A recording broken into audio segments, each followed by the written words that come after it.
Okay. Hi, everyone. Lovely to see you. So this paper actually emerged after I wrote this book, and the book is more generic about the accounting and finance, education, and research industry. But as this conference was coming up, I thought, what is the tax justice angle of it? So it's a derivative of this book. And the keywords here are caring, inclusive, and sustainable planet. So right at the heart of the book, I am not sort of very open about the value system which underpins it, right? And actually, the theory of the firm question, which came up earlier, I think that the current experience of climate emergency, of inequality, of globalization, all of it suggests that we literally need to rewrite the theory book. So rather than sticking patches at what is already a bankrupt system, we need to rewrite. So this is a kind of emergence of that kind of thinking. And the two books which led me to this current book, one is on ethical finance, but from a perspective of one of the oldest living cultures of the world, the Jain culture. And the other book is about Britain's largest ever bankruptcy, a bank called HBOS, and a study of what brought it to its knees. It had a 350-year-old history, and it was destroyed in a period of 7 years. And my basic conclusion in one line from that study was that it was a bank run by formula. So a formula taught in the business school. And in fact, the CEO got the finance prize at Harvard for his MBA. And he was, of course, the quickest destroyer. So the combination, so in a sense, the central idea around both accounting, finance, and our money are cultural and social constructs, which we have completely forgotten about, don't teach, and really we need to go back to the fundamentals. So this is where we are today. And in a way, the members of this audience here are all familiar and actually have this strong sense of social justice. And that's why they are here, and that's why they're kind of presenting the kind of research that they're presenting. But really, my peer group, the academy, is actually doing very well. Thank you very much. We are in business schools. Actually, we have a separate category for the salary of finance professors. Right? They are in a separate band. They cannot be in the salary band of ordinary plebs, who are in other disciplines like the humanities, or should I say even sciences, So we have a separate category, and this category is responsible for this graph, by the way. But of course, they are being celebrated, and they have nothing to do.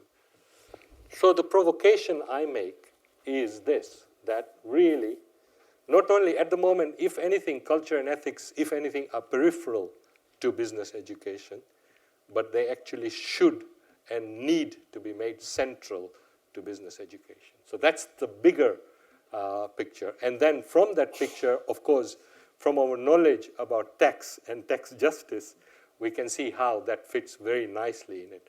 And in fact, I would go further and actually say that the damage we are seeing, just like we are blaming professionals as enablers, educators are also enablers, not just by what they say in the curriculum, but also by what they don't say, and also by how they shape the curriculum and the interaction in the classroom among the students.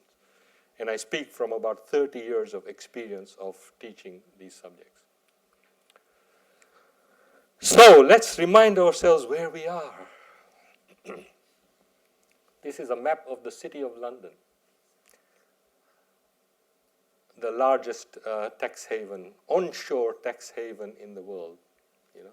If Javier, you did your LinkedIn study of professionals in this place and their influence, I think even per square mile, I think it is regarded as the most politically powerful concentration of power in the world, and of course the largest concentration of financial power in the world, and maybe a little bit more into the Docklands now if you go. But actually, when you go to the history, the origins of it, there were 104 churches in the city of London. So the link between trust and finance is very ancient and very profound. But of course now, in the neoliberal era and in the era of lovely competitive markets, we don't need any of that. We've completely forgotten we need that. And of course, one of the largest buildings there is the St. Paul's Cathedral. The Institute of Chartered Accountants, one of the oldest professional body of accountants in the world, is within the square mile just off Moorgate. And it was effectively a livery company within the City of London. So, it has its roots in this enterprise. And at one time, just to remind ourselves, professionals were called gentlemen. And if you, by any chance, called them a businessman, they would feel deeply insulted during the Victorian era, right? We are professionals. We don't do that dirty thing. And today the world has completely switched. And professionals are proud to call themselves businessmen first, and then professionals so that they can use that license to manipulate anything and everything. Right? So what are the qualities of a just education? Yes, it needs to be humane and respectful. Needs to be creative, needs to be empowering, needs to be holistic and culturally sensitive. Right? So the student is a whole human being, mind, body, and spirit.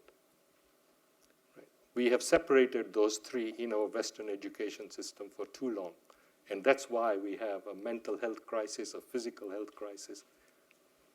And we need to go back to some of those ancient wisdom traditions to draw that kind of wisdom back and bring it into our classroom.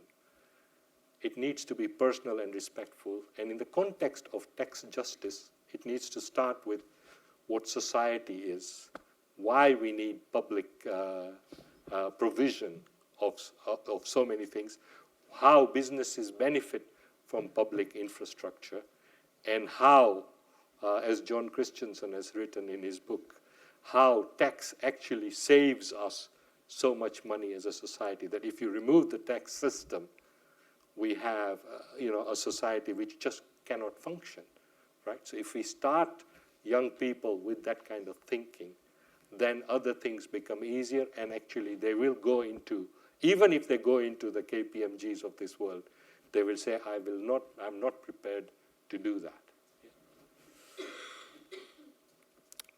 I'm bringing a very difficult subject into this university environment because we've seemed to have moved on from religion and we don't want to talk about it. Maybe there might be a religion department somewhere in the university and we just keep that in that corner. But if you look at the history of British legislation, of legal systems all over the world, religion was an influence, and religion continues to be a major influence on social life. So by ignoring it or denying it, we are actually doing harm. We need to, whether we agree with it or not, we need to acknowledge its influence. We need to even, in our city, in our university, we have a very diverse classroom. I don't know what your classroom's diversities are in your countries or where you teach. But with that diversity, what we do is we actually teach them a very standard theory and a standard approach to thinking. But we need to start with where they are, what their beliefs and values are, and then connect those to our theories. Where do you think this building is, by the way?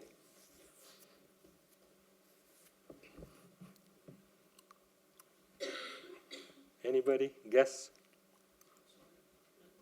Yep. You're cheating, Naomi. You've been there. It's in Potter's Bar in London. It's a Jain temple. It's an 80-acre site, so 15 miles from here. 15 less, maybe a bit less. And one of the oldest, but there are many different cultural traditions within London. So teaching methods, yeah. Field trips, diversity of methods, field, yes, we need to take them into the field. We need to help them see the damage from tax injustice. Storytelling, and communities, how businesses are influencing communities and how we live in communities. And the role of education then becomes to nurture social, cultural, environmental, and public capital. So in a sense, the overall framing of this starts from what some academics call a virtue ethics perspective, right? So it's not a big discussion about what ethics is, but it is about, hey, it's time we took responsibility. It's time we practiced compassion. And it's time that we saw each other as part of a much larger global community, which includes animals and nature. Okay, thank you.